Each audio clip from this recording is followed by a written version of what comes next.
everyone, welcome back to my channel. I am Divya and today I am going to explain you about Lakshmikant book chapter number 6 citizenship. So let's start. Actually citizenship है ये chapter बहुत ही interesting है. Previous chapter में हमने देखा था part 1 के बारे में जो किससे डील करता था यूनियन एंड इट्स टेरिटरी से. सो सिटीजनशिप है वो पार्ट 2 ऑफ द कॉन्स्टिट्यूशन में आता है. इसमें हम आर्टिकल नंबर 5 से लेके 11 तक के बारे में जानेंगे. तो हमारा जो सिटीजनशिप है वो किस पे बेस्ड है, पूरा कैनेडियन मॉडल पे बेस्ड है. ठीक है. अब देखो क्या होता है, इंडिया में बहुत सारे लोग रहते हैं. अब ये क्लासिफाई करना कि कौन सिटीजन है इंडिया का, कौन फॉरेनर्स है. सो ये सब हमें किसके थ्रू पता चलेगा, सिटीजनशिप एक्ट के बाद ही पता चलता है. जो पीपल हैं वो एक्चुअली 2 पार्ट्स में क्लासीफाई हैं. पहला सिटीजन एंड दूसरा एलियन. जहाँ एलियन से क्या मतलब है, फॉरेनर्स. ठीक है. तो जो सिटीजन हैं उनको कुछ स्पेशल राइट्स मिले हैं, जैसे आर्टिकल नंबर 15, 16, 19, 29 एंड 30. ये जो आर्टिकल्स हैं ये जो इंडिया का सिटीजन होगा, मतलब जो भारतीय नागरिक होंगे, सिर्फ उन्हीं को ये स्पेशल राइट्स दिए जाएंगे. मतलब ये राइट्स फॉरेन इनके ऊपर एप्लीकेबल नहीं होंगे. अब ये जो एलियंस हैं ये भी 2 पार्ट्स में क्लासीफाई होते हैं. पहला है फ्रेंडली एलियन एंड दूसरा है एनिमी एलियन. देखो फ्रेंडली एलियंस कौन होंगे, ऐसे लोग जो इंडिया में आके रह रहे हैं लेकिन वो किसी और कंट्री से बिलोंग करते हैं एंड इंडिया का उस पर्टिकुलर कंट्री के साथ रिलेशन कैसा है, बहुत ही कोऑर्डियल रिलेशन है, मतलब काफ़ी अच्छा रिलेशन है. अगर मैं एग्जांपल लूँ, लाइक यूएसए का कोई बंदा या अगर इंडिया में आके रहता है, ठीक है, एंड क्योंकि यूएसए के साथ हमारे रिलेशन कैसे हैं, काफ़ी अच्छे रिलेशन है, तो वो किसके अंडर में आएगा, फ्रेंडली एलियन के अंडर में आएंगे. एंड एनिमी एलियन की अगर बात करें, जैसे अगर कोई भी पर्सन अगर चाइना या पाकिस्तान से आके इंडिया में रहता है, तो अभी हमारा सिचुएशन क्या चल रही है कि हमारा रिलेशन काफ़ी अच्छा नहीं है चाइना और पाकिस्तान के साथ. तो अगर कोई पर्सन वहाँ से अगर यहाँ आके रहता है, तो हम वो क्या किसके अंडर में आएंगे, एनिमी एलियन के अंडर में आएंगे. ठीक है. जैसे कि अगर एक और एग्जांपल दूँ, लाइक जैकलिन फर्नांडीज जो कि श्रीलंका से बिलोंग करती है, लेकिन उन्होंने किसकी सिटीजनशिप लेकर रखी है, इंडिया की, क्योंकि वो कहाँ प्रोफेशन अभी उनका काम कहाँ पे, इंडिया में काम कर रही है, तो उन्होंने इंडिया की सिटीजनशिप लेके रखी है. ठीक है. तो वो किसके अंडर में आएंगी, फ्रेंडली एलियन के अंडर में आएंगी. क्यों आएंगी, क्योंकि इंडिया और श्रीलंका का रिलेशन काफ़ी अच्छा है. दे इंजॉय, ये दे टर्म यहाँ पे रिफर करता है एनिमी के लिए. So they enjoy lesser right. जो एनिमी एलियन होते हैं उनको कम राइट दिए जाते हैं as compare to friendly aliens. For example, they do not enjoy protection against arrest and detention. मतलब अरेस्ट या डिटेंशन होने पे जो प्रोटेक्शन प्रोवाइड की जाती है वो उनके लिए नहीं एप्लीकेबल नहीं है अंडर आर्टिकल नंबर 22. तो ये तो बात हो गई, एक इंट्रोडक्शन टाइप का हो गया. अब कॉन्स्टिट्यूशन में कुछ राइट्स हैं जो उन्हीं को दिए जाएंगे जो कौन होगा, जो सिटीजन होगा इंडिया का. Constitution confers the following rights and privileges on the citizen of India, denies the same to aliens. And ये सभी राइट्स उनके लिए डिनाई होगा जो क्या होंगे, जो फॉरेनर्स होंगे या जो एलियंस हैं.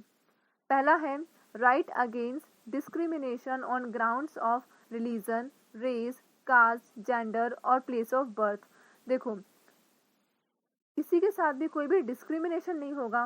किसके बेसिस पे नहीं होगा, रिलीजन धर्म के आधार पर, रेस उनकी जाति के आधार पर, जेंडर ये डिपेंड नहीं करता वो मेल है या फीमेल है, और प्लेस ऑफ बर्थ इवन ये भी डिपेंड नहीं करता या मैटर नहीं करता कि उनका बर्थ कहाँ पे हुआ है. सो मतलब सबको क्या होगा, इक्वल अपॉर्चुनिटीज दी जाएगी. आर्टिकल नंबर 15 ये बोलता है. Second, right to equality of opportunity in the matter of public employment. And जितने लोग हैं, मतलब जो भी सिटीजन है इंडिया का, उन सभी को राइट टू इक्वालिटी है कि कोई भी एम्प्लॉयमेंट में पार्टिसिपेट कर सकते हैं. लाइक अगर जितने भी सिटीजन हैं उन सबको पास ये राइट है कि वो कोई भी कॉम्पिटिटिव एग्जाम में अपेयर हो सकते हैं. लेकिन जो फॉरेनर्स हैं या जो एलियंस हैं इनके पास ऐसा राइट नहीं है. Right to freedom of speech and expression, assembly, association, movement, residence and profession. Even जितने भी सिटीजन हैं इंडिया के, उन सबके पास राइट है कि वो अपने थॉट्स को सबके सामने रिप्रेजेंट कर सकते हैं. कोई भी एसोसिएशन का एस्टैब्लिशमेंट कर सकते हैं, कोई भी मूवमेंट कर सकते हैं, कहीं भी रह सकते हैं वो. मतलब इंडिया में टोटल कितने स्टेट्स है, 28 स्टेट्स हैं. तो उन 28 स्टेट्स में वो कहीं भी रह सकते हैं। एंड प्रोफेशन मतलब उनके पास ये राइट है कि वो कोई भी प्रोफेशन को अडॉप्ट कर सकते हैं। अगर कोई लॉयर बनना चाहता है, कोई डॉक्टर बनना चाहता है, तो उनके ऊपर कोई भी बाउंडेशन नहीं है, वो जिस फील्ड में जाना चाहे उस फील्ड में जा सकते हैं। ये हमें कहाँ से पता चलता है? आर्टिकल नंबर 19 में ये बात मेंशन है।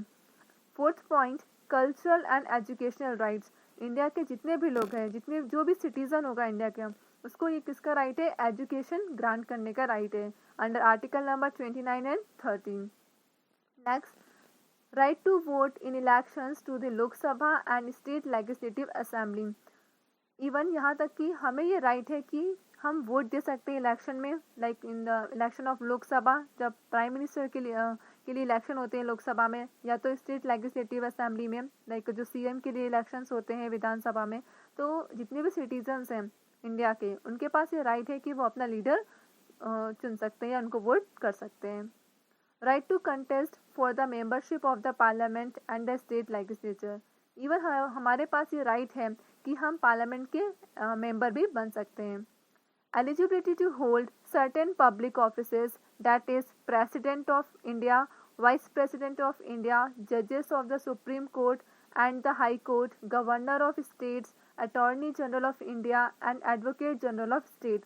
इवन हम एलिजिबल हैं, अगर हम सिटीज़न हैं इंडिया के, हमारे पास सिटीजनशिप है, तो हम एलिजिबल हैं प्रेसिडेंट की पोस्ट के लिए, वाइस प्रेसिडेंट की पोस्ट के लिए, इवन जजेस और जज मतलब सुप्रीम कोर्ट में जज की तरह काम कर सकते हैं, इवन हाई कोर्ट में भी गवर्नर ऑफ स्टेट, किसी भी स्टेट के गवर्नर बन सकते हैं, या attorney general of India, even advocate general of states तक।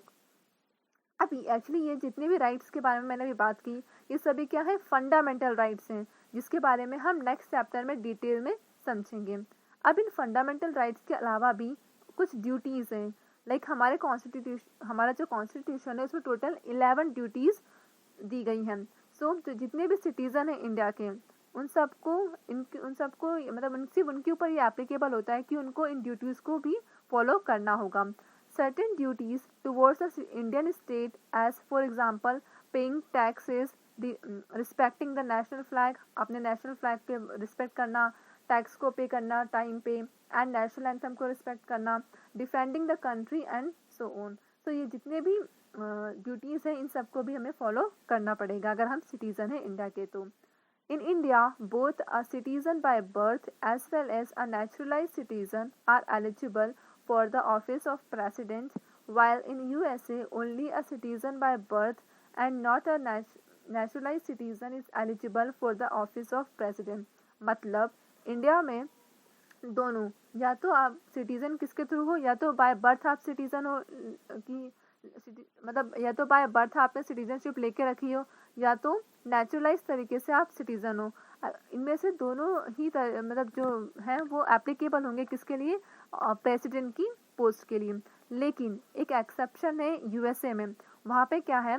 यूएसए में सिर्फ वही लोग एप्लीकेबल होंगे प्रेसिडेंट की पोस्ट के लिए जो बाय बर्थ जिनको सिटीजनशिप मिली है, मतलब जो लोग जिनका जन्म यूएसए के अंडर में हुआ है, ठीक है, सिर्फ उन्हीं को लोगों को ये राइट है कि वो प्रेसिडेंट की पोस्ट को एक्वायर कर सकते हैं। नेक्स्ट, कॉन्स्टिट्यूशनल प्रोविंसेस की बात करते हैं। सो हमारा जो कॉन्स्टिट्यूशन है वो डील करता है सिटीजनशिप से from article number 5 to 11 under part 2। Like हमें पता है हमारा जो कॉन्स्टिट्यूशन है उसमें टोटल 25 पार्ट्स हैं। पार्ट 1 के बारे में हम लोग ऑलरेडी मतलब प्रीवियस चैप्टर में बात कर चुके हैं। एंड जो पार्ट 2 है वो किसके बारे में बताता है? सिटीजनशिप के बारे में। इसमें टोटल मतलब 5 से लेके 11 तक के आर्टिकल्स सिटीजनशिप से डील करते हैं। सो जो आर्टिकल नंबर 5, एक्चुअली जो आर्टिकल है 5 से 11 ये 3 पार्ट्स में क्लासीफाई है। 5, 6, 7, 8 ये पहले पार्ट में आ जाता है। दूसरे पार्ट में आर्टिकल नंबर 9 आ जाता है। तीसरे पार्ट में आर्टिकल नंबर 10 एंड 11 आता है। सो ये जो पहला पार्ट है 5 to लेके 8, ये क्या बताता है कि ऐसे कौन कौन से तरीके हैं, मतलब ऐसे कौन कौन से वेज है जिसके थ्रू हमें इंडिया की सिटीजनशिप मिल सकती है। आर्टिकल 9 बताता है कि हमारी सिटीजनशिप कैसे टर्मिनेट हो सकती है, मतलब कैसे हम अपनी सिटीजनशिप को लूज कर सकते हैं। आर्टिकल 10 और 11 कुछ पार्लियामेंट की पावर्स के बारे में बताता है। सो आर्टिकल नंबर 5 क्या बोलता है कि जितने भी पर्सन हैं, मतलब जितने भी लोग हैं, वो जो उनका जो डोमिसाइल है इंडिया में, मतलब अगर वो इंडिया में रह रहे हैं, डोमिसाइल का मतलब होता है जहाँ पे आप रहते हो, अगर वो इंडिया में रह रहे हैं, ठीक है, और वो 3 कंडीशन नीचे लिखी हुई है, 3 कंडीशन को अगर फुलफिल करते हैं तो क्या होगा, आप ऑटोमेटिकली इंडिया के सिटीजन कहलाओगे। पहली कंडीशन क्या है, बॉर्न इन इंडिया, या तो आप इंडिया में आपका जन्म हुआ है। दूसरा, इधर पेरेंट्स बॉर्न इन इंडिया, या तो आपके कोई पेरेंट्स मतलब फादर या मदर वो इंडिया से बिलोंग करते हो। If he has ordinary citizen of India before 5 years of date 26 जनवरी 1915, अगर आप क्या हो, अगर आप एक ऑर्डिनरी सिटीजन की तरह भी अगर इंडिया में रह रहे हो 5 साल से, कब तक, 26 जनवरी 1950 तक, क्या मतलब पहले, तो क्या होगे, आप इंडिया के सिटीजन कहलाओगे। आर्टिकल नंबर 6 क्या बोलता है, पर्सन माइग्रेटेड फ्रॉम पाकिस्तान, मतलब ऐसे लोग जो पाकिस्तान से माइग्रेट हुए हैं, मतलब जो पाकिस्तान से इंडिया में आए हैं, ठीक है, वो भी सिटीजनशिप एक्वायर कर सकते हैं इंडिया की। उसके लिए 2 कंडीशन है।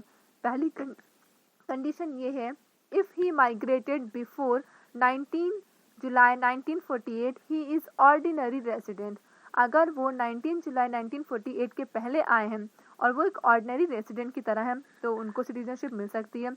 लेकिन और बाद में क्या हुआ, मतलब थोड़ा सा मॉडिफिकेशन किया गया, अब क्या कर दिया गया है कि 19 जुलाई 1948 के बाद अगर आप इंडिया में आए हो, अगर उसके पहले आए हो तो आपको मिल जाएगी सिटीजनशिप ईजिली, लेकिन अगर उसके बाद आप पाकिस्तान से अगर इंडिया में आए हो तो आपको क्या करना होगा, आपको 6 महीने तक इंडिया में रहना होगा, उसके बाद आपको रजिस्ट्रेशन करवाना होगा, उसके बाद ही आपको इंडिया की सिटीजनशिप मिलेगी।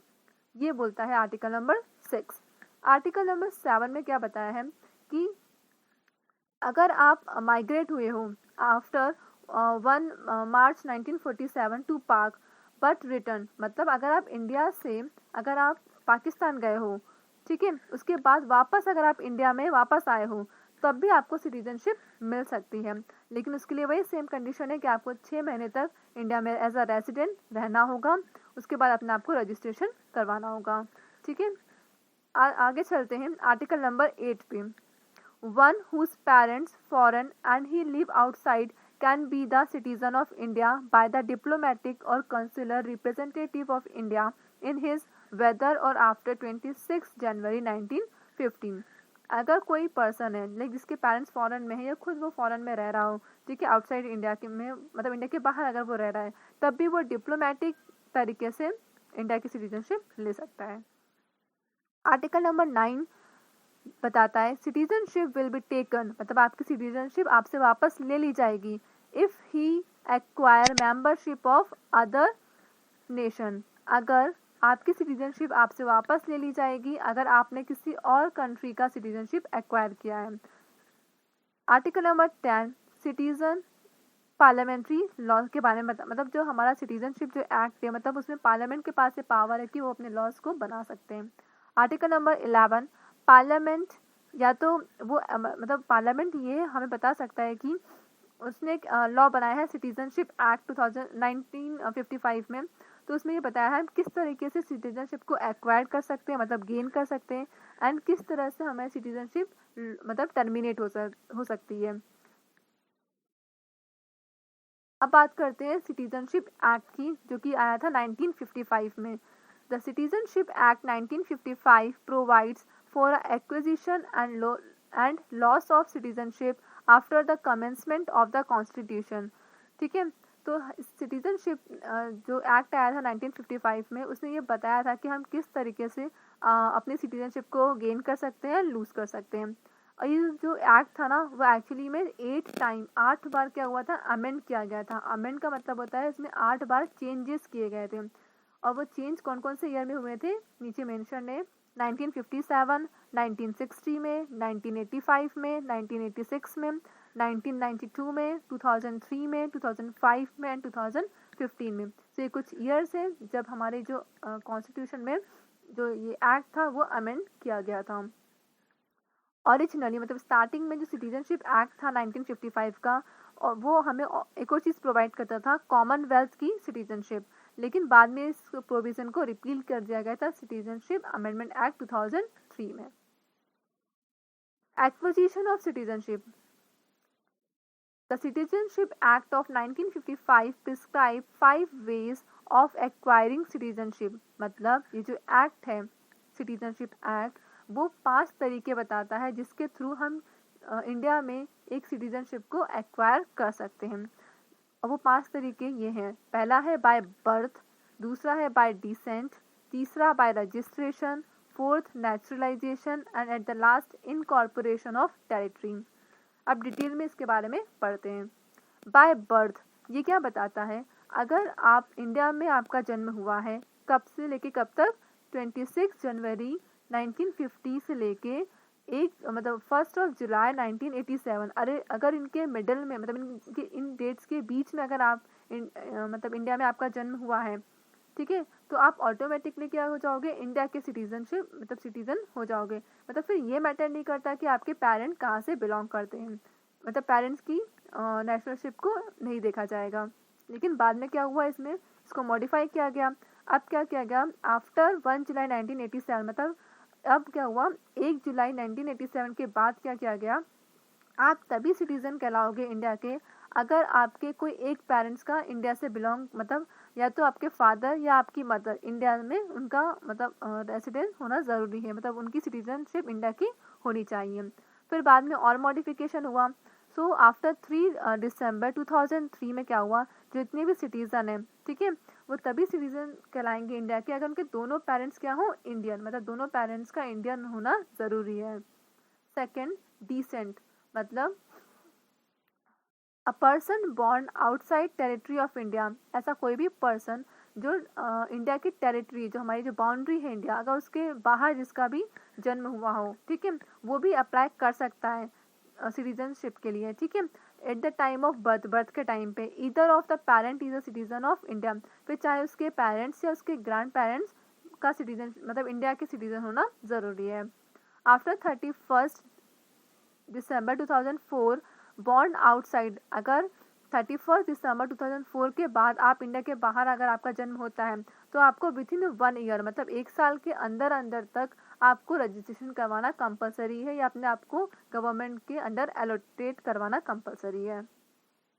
थर्ड, बाय रजिस्ट्रेशन, अब रजिस्ट्रेशन के थ्रू भी आप इंडिया की सिटीजन एक्वायर कर सकते हो। पहला पॉइंट है, person married to citizen of India plus resident of 7 years, मतलब अगर कोई पर्सन अगर किसी इंडिया के सिटीजन के साथ में शादी कर लेते हैं तो अगर वो 7 साल तक इंडिया में ही रहते हैं तो भी क्या हो जाएगी, उस पर्सन को इंडिया की सिटीजनशिप मिल जाएगी। फॉर एग्जाम्पल अगर हम बात करें Priyanka Chopra and Nick Jonas की, तो ये दोनों क्या है, डिफरेंट डिफरेंट कंट्री से बिलोंग करते हैं, लेकिन अगर निक जोनस चाहे तो उनको इंडिया की सिटीजनशिप मिल सकती है अगर वो इंडिया में आके रहें तो।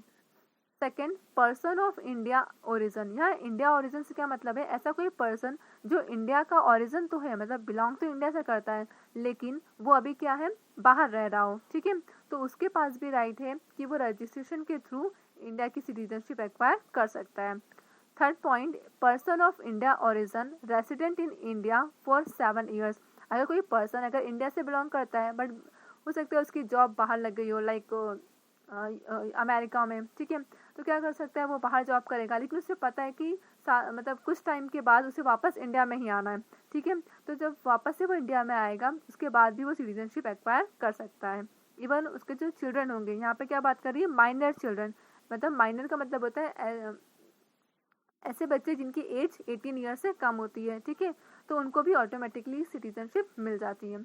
Person of full age whose parents are registered as citizen of India, मतलब 18 ईयर्स के ऊपर जब आप आ जाते हो तो आप अपने आप को मतलब रजिस्ट्रेशन करवा सकते हो।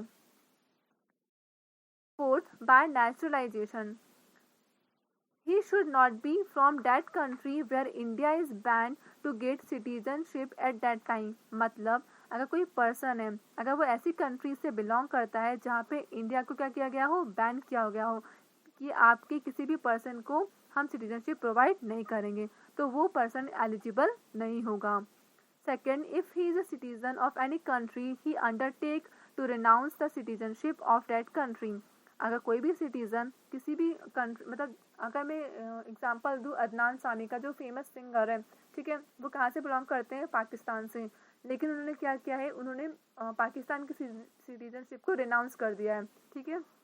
अब क्या है, अब उनके पास ये राइट है कि वो किसी और कंट्री का सिटीजनशिप एक्वायर कर सकते हैं, तो उन्होंने इंडिया की सिटीजनशिप को ली है। Third, resided in India or secured government of India for 12 months preceding the date of application। या तो आप इंडिया में रिसाइड कर रहे हो या आपने गवर्नमेंट ऑफ इंडिया के अंडर में काम कर रहे हो बिफोर 12 मंथ, मतलब 12 महीने जब आपने एप्लीकेशन दी है उससे 12 महीने पहले तक आप इंडिया में आपको काम करना होगा या तो वहाँ रहना होगा। नेक्स्ट पॉइंट है गुड कैरेक्टर, मतलब अगर आपका बिहेवियर, आपका कैरेक्टर अगर अच्छा है तो भी आपको सिटीजनशिप मिल जाती है। Last, knowledge of 8th schedule.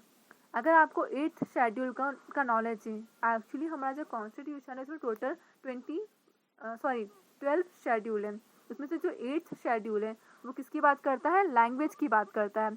सो अगर आपको हमारे जो 8th शेड्यूल है उसमें टोटल 22 लैंग्वेज के बारे में बताया है, तो अगर आपको उसमें से किसी एक लैंग्वेज के बारे में भी इंफॉर्मेशन पता है तो भी आपको सिटीजनशिप मिल सकती है। Last, incorporation of territory. अगर इंडिया ने किसी फॉरेन टेरिटरी को अपने अंडर में किया है, ठीक है, अगर इंडिया ने किसी फॉरेन टेरिटरी को अपने अंडर में किया है, तब government of India he decide कर पाएगा कि उस टेरिटरी के जो लोग होंगे वो सिटीज़न होंगे इंडिया के कि नहीं होंगे। ये किसका, मतलब ये इसको डिसाइड करने का काम किसके अंडर में होगा? गवर्नमेंट ऑफ इंडिया के अंडर में होगा। अगर हम एग्जांपल की बात करें, लाइक जो पुडुचेरी था वो इंडिया का पार्ट बना था, ठीक है। अब ये बात उठी थी कि पुडुचेरी के जितने लोग हैं वो सिटीजन, मतलब इंडिया के सिटीजन कैसे बनेंगे, तो जो गवर्नमेंट ऑफ इंडिया ने इशू किया था सिटीजनशिप ऑर्डर 1962 में। और ये ऑर्डर क्यों इशू किया था? क्योंकि ये राइट उन्हें कहाँ से मिला था? ये राइट उन्हें मिला था सिटीजनशिप एक्ट 1955 के अंडर ही उन्हें ये आर्टिकल मिला, ये राइट मिला था। अब हम बात करेंगे ऐसे कौन कौन से वेज हैं जिसके थ्रू हम अपने सिटीजनशिप को लॉस कर सकते हैं। The citizenship act 1955 prescribe 3 ways of losing citizenship, whether acquired under the act or prior to it under the constitution, that is by renunciation। पहला मेथड है बाय रिनंसिएशन, दूसरा है बाय टर्मिनेशन एंड तीसरा है bye deprivation.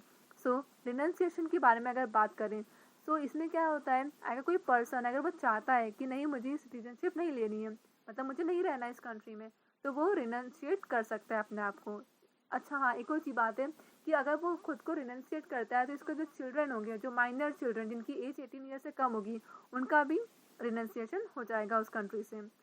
Second, bye termination, मतलब अगर कोई termination का मतलब यहाँ ये होता है, अगर कोई पर्सन है, अगर उसने किसी और कंट्री की सिटीजनशिप ले रखी है, तो उस जिस कंट्री में वो रह रहा है उस कंट्री में उसकी सिटीजनशिप क्या हो जाएगी? टर्मिनेट हो जाएगी। फॉर एग्जांपल अक्षय कुमार, उन्होंने कनाडा की सिटीजनशिप ले रखी है, ठीक है, तो उनकी इंडिया की सिटीजनशिप क्या हो जाती है? टर्मिनेट हो जाती है यहाँ पे।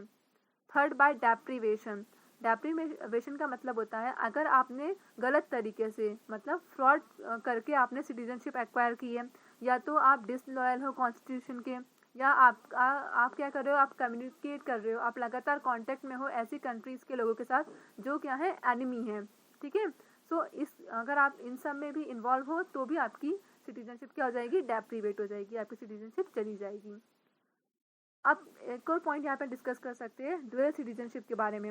अगर आपके पास दो सिटीजनशिप है, ठीक है, तो उसकी कुछ लिमिटेशंस है। पहला लिमिटेशन ये है कि आपको फिर राइट, मतलब वोट करने का अधिकार नहीं रहेगा, एंड दूसरा कि आप इंडिया में किसी भी कॉन्स्टिट्यूशन, मतलब कोई भी जो सरकारी काम होते हैं उसके अंडर में आप मतलब काम नहीं कर सकते हो। Thank you. If you like this video so please subscribe my channel and stay connected with me for further lectures.